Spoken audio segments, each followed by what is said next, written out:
During the Second World War, there were many different people who defected over to different sides.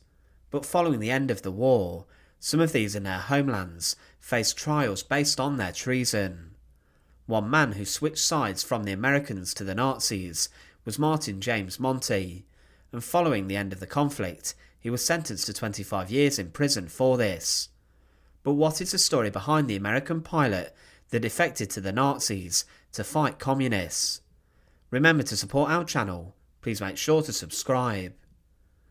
Martin James Monti was born on the 24th of October 1921 in St. Louis, Missouri. He was born to a large family and had many siblings. His father was an investment banker and was of Italian heritage, and his mother was of German-American descent too. All of his brothers would later go on to serve in the United States Navy during World War II, but even from a young age, Monti was very anti-communist and a very anti-communist young man. He worshipped Charles Coughlin, who was a Catholic priest who made very anti-communist and anti-Semitic radio broadcasts. In this, the priest would venerate the growing fascist movements across Europe, in Germany and Italy, and he would preach about the Nazis and Italians and their dictators Hitler and Mussolini. Each time he broadcasted, millions of Americans would tune in to listen, but as the Second World War broke out in 1939, the broadcast stopped and ended. Before he became involved in the US military, Monti was working as an aircraft assembler in a factory. He even once travelled to Detroit to meet and speak with Coughlin after his show had been taken off air, but in December 1942, Monti enlisted in the United States Army Air Force. He became a cadet and over the next few years completed his flight training and became a flight officer. He qualified in the P-38 Lightning and also the P-39, and he was well respected, becoming a second lieutenant. On one mission in August 1944, he was sent to Karachi in modern-day Pakistan, and whilst here he was part of the 126th Replacement Depot. Monti flew aboard a transport aircraft to Cairo, and after landing there, he went on to Italy via Libya. He visited other fighter groups before continuing north, past Naples. He met up with the 354th Air Service Squadron, who readied aircraft for their assignments in squadrons.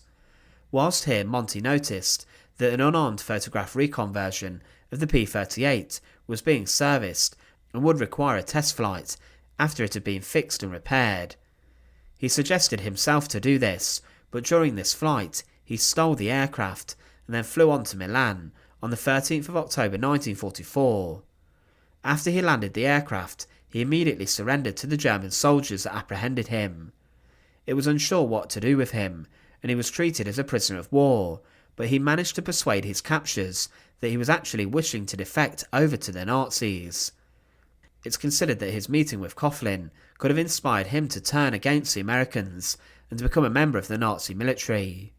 His plane was handed over and tested by the Luftwaffe, but then he was put to test within the German war effort.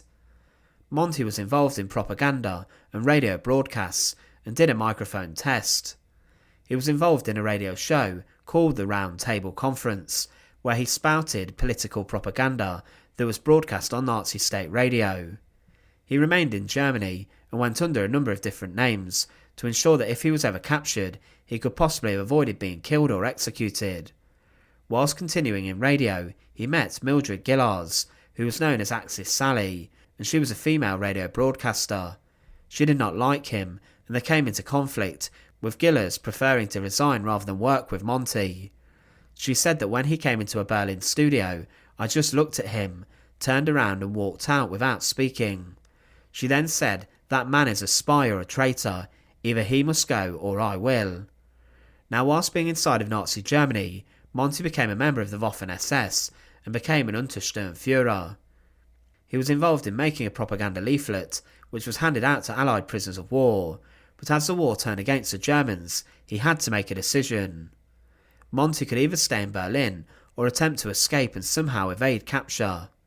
He decided to flee, and he left Berlin to go to Milan by railroad and also by military transport. When he got to Milan, he confronted the first American unit he saw, and he tried to become a prisoner of war. He was wearing his SS uniform at the time, and had taken all the insignia off it, and he was interrogated by the Americans. They did not know who they had, and instead just treated him as a German prisoner of war. They did not realise he had stolen an American aircraft, had defected to the Nazis, and had also been involved in Nazi propaganda broadcasts. When he was confronted with the information about the aircraft, he claimed that he had stolen it as he was bored, and as he believed he could take the fight straight to the Germans, but this of course was complete lies. Following the war, Martin James Monti was placed on trial. To defect during the conflict was very serious, and many were sentenced to death for their actions in doing this, with it being considered treason. For example, in Britain, William Joyce, Lord Haw Haw, was later executed for his defection and his involvement in broadcasting anti-Allied and pro-Nazi propaganda. During his trial, Monti said he'd stolen the plane to fight the Germans, and he said that in a valiant act of defiance and war, he had been shot down, and following this had joined up with the partisans, who then handed him an SS uniform.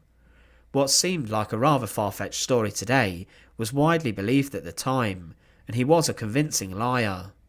He had not been involved with the partisans at all, and had instead been collaborating with the Nazis in the final days of the conflict. Because of this, he was charged with stealing the aircraft and also desertion, and was sentenced to 15 years in prison. This sentence was suspended, and he was then allowed to re-enlist inside of the Air Force as a private, and then within a year he managed to become a sergeant. However, the truth about his activities during the Second World War then came to fruition, as the FBI tracked him down and arrested him in New York. Monti was charged with treason for his involvement in propaganda within Nazi Germany. His alias, Martin Wiethaupt, had been busted, and Monti was identified as this figure. He was indicted on treason, which was incredibly serious, and was charged with 21 acts of treason committed between October 1944 and May 1945, when the war ended in Europe. Surprisingly, Martin James Monti confessed and pleaded guilty, and he admitted all of the charges that were put against him. He asked for clemency and leniency, and claimed he had been practically brainwashed and indoctrinated to have been anti-communist and anti-Soviet. He was sentenced to 25 years in prison, and was forced to pay a fine of $10,000. Whilst in prison, he went on hunger strike, and was kept in solitary confinement for a period of time. He was a troublemaker, and broke into the prison kitchen and stole food, and his sentence was extended. He was clearly delusional in prison at the time, as following being paroled, he tried to get his charge of treason overturned. He said that the reason he went to Germany was to kill Hitler himself inside of Berlin, in an act he believed would end the war. This was a ridiculous thing to have said, and this was denied. But following his release from prison, he lived out the rest of his days in Florida, before he died in September 2000. The story of Martin James Monti is one which an American airman willingly defected over to Nazi Germany. He had clearly demonstrated before anti-communist and pro-Nazi beliefs and interests, and eventually his activities caught up with him. He could have been killed for his Nazi propaganda broadcasts after the war, as this was clearly treason. He is remembered today as a US pilot who defected to the Nazis. Thanks for watching. To support our channel, please make sure to subscribe, and once again, thank you so much for watching.